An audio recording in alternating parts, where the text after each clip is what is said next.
نحمده ونصلي على رسوله الكريم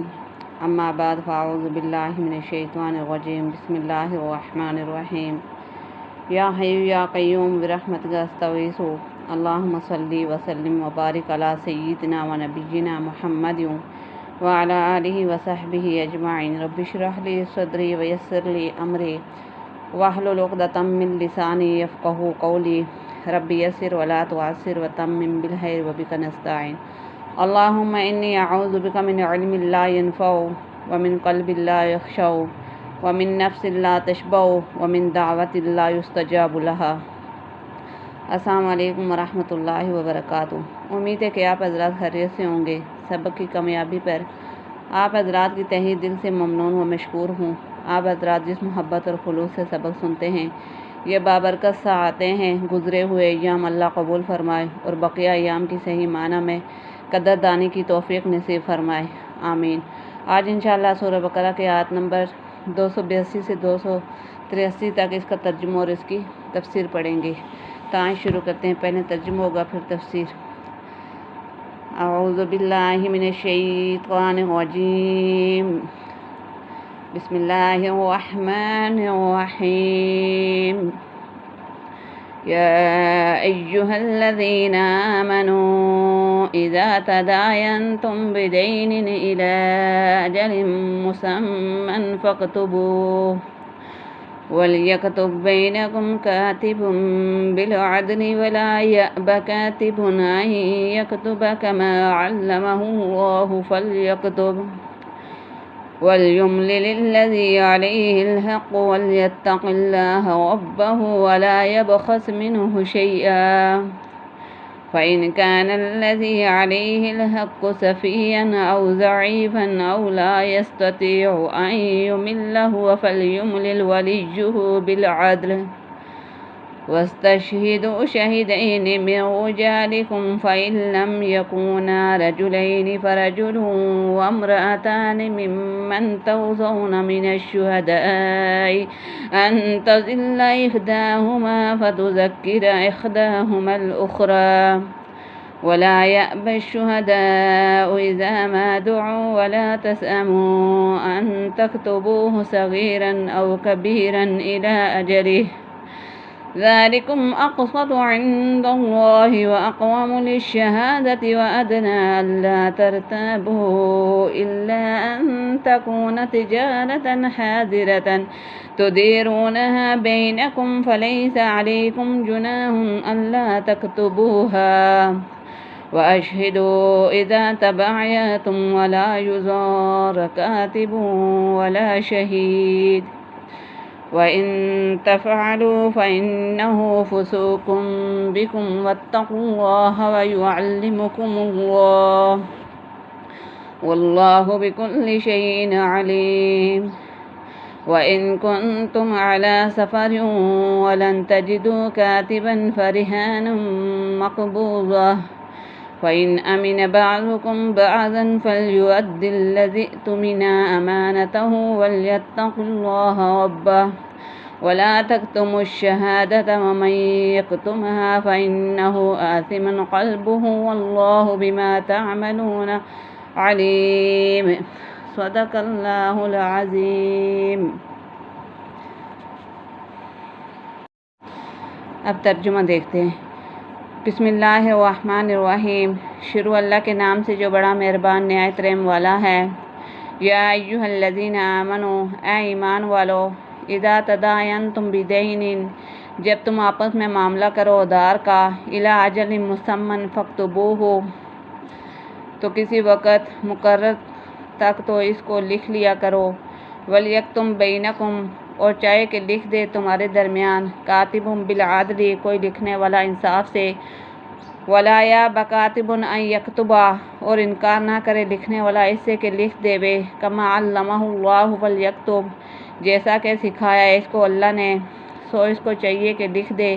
ولیملل الذی علیہ الحق، اور بتلاتا جائے وہ شخص کہ جس پر قرض ہے، ولیتق اللہ ربہ، اور ڈرے اللہ سے جو اس کا رب ہے، ولا یبخس منہ شیئا، اور کم نہ کرے اس میں کچھ بھی، فإن کان الذی علیہ الحق، پھر اگر وہ شخص کہ جس پر قرض ہے بے عقل ہے، سفیہن او ضعیفن، بے عقل ہے یا ضعیف ہے، او لا یستطیع، یا آپ نہیں بتلا سکتا، ان یملہ فلیملل، تو بتلا دے، کارگزار اس کا، ولیہ بالعدل، انصاف سے، واستشہدوا شہیدین، اور گواہ کرو 2 شاہد، من رجالکم، اپنے مردوں میں سے، فإن لم یکونا رجلین، پھر اگر نہ ہوں 2 مرد تو فرجل وامرأتان، تو 1 مرد اور 2 عورتیں، ممن ترضون من الشہداء، ان لوگوں میں سے جن کو تم پسند کرتے ہو، ان تضل احداہما،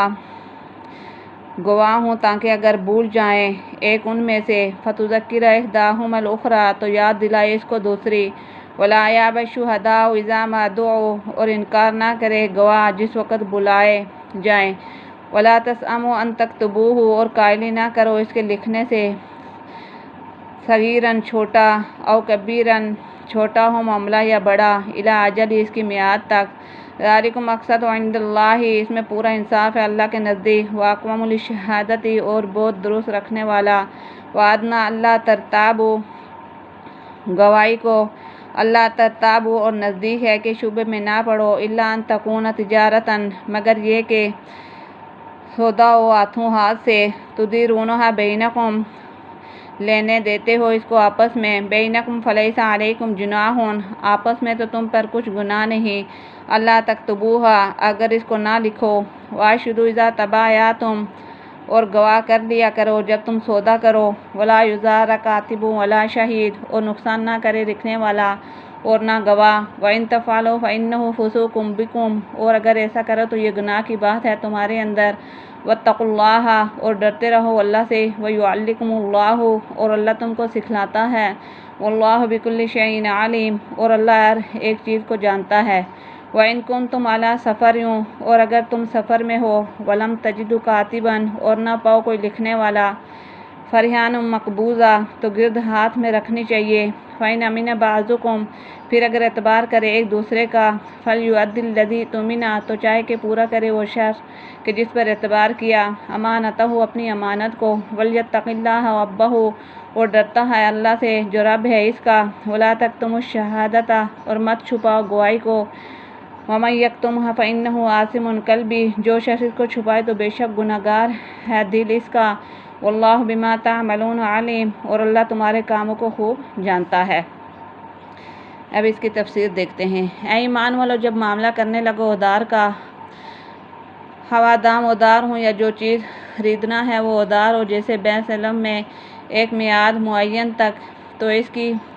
یادداشت دستاویز کو لکھ لیا کرو، اور یہ ضرور ہے کہ تمہارے آپس میں جو کوئی لکھنے والا ہو وہ انصاف کے ساتھ لکھے، یعنی کسی کی رعایت کر کے مضمون میں کمی پیشی نہ کرے، اور لکھنے والا لکھنے سے انکار بھی نہ کرے، جیسا کہ خدا نے اس کو لکھنا سکھایا ہے، اس کو چاہیے کہ لکھ دیا کرے، اور کاتب کو وہ شخص بتلا دے اور لکھ دے جس کے ذمے وہ حق واجب ہو، کیونکہ دستاویز کا حاصل اقرار حق کا ہوتا ہے، تو جس کے ذمے حق ہے اس کا اقرار ضرور ٹھہرا، اور لکھتے وقت اللہ تعالیٰ سے جو اس کا پروردگار ہے ڈرتے رہنا، اور اس میں سے ذرا برابر بتلانے میں کمی نہ کرے۔ پھر جس شخص کے ذمے حق واجب تھا، اگر وہ ضعیف العقل یعنی مجنون ہو، یا ضعیف البدن یعنی نابالغ، یا پیر فرقوت، یا اور کسی اتفاقی عمل سے خود بیان کرنے کی اور لکھنے کی قدرت نہ رکھتا ہو،